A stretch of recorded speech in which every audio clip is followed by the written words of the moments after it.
honorable members of the Committee on Public Accounts and the Committee on Suffrage and Electoral Reforms, my esteemed former colleagues, ladies and gentlemen, I respectfully appear before you today out of courtesy to the institution which I faithfully served for 12 years as a former representative of the 3rd District of Cagayan, and for another 4.5 years as Presidential Legislative Liaison Officer. I also beg your indulgence, as it pains me to be away from my constituents at this time, while they brave the heavy rains and heavy winds by Typhoon Betty. My respect for this institution compels me to recognize your present efforts as equally important and even vital to our democracy.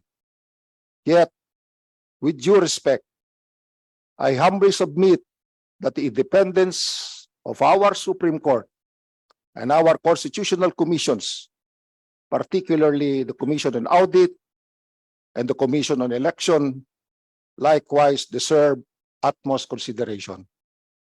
I say this because the measures at hand, proposed House Resolution number 145, which seeks the COA to conduct a special audit, and House Resolution number 146, which cites the COMELEC for alleged inaction, both refer to subject matter of cases presently pending before the COMELEC and the Supreme Court.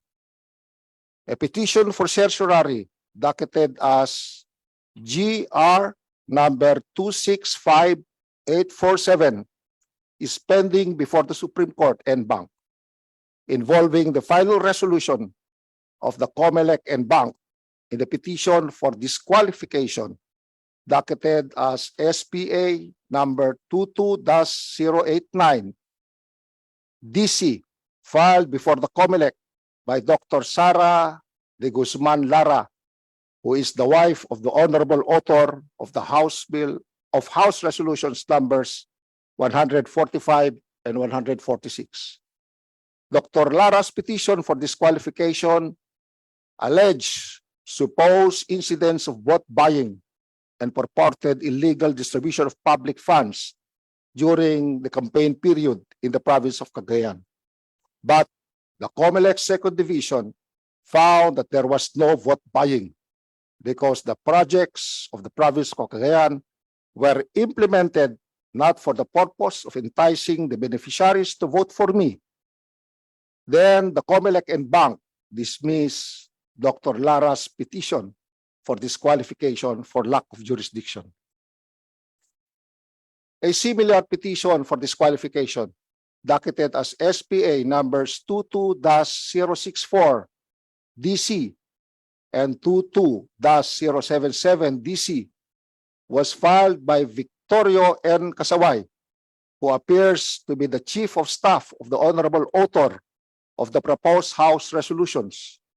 This petition has been submitted for resolution of the COMELEC First Division. Considering that the proposed House Resolutions refer to the very subject matter of those pending cases, a finding or resolution of one institution may bring criticism or discredit to the other.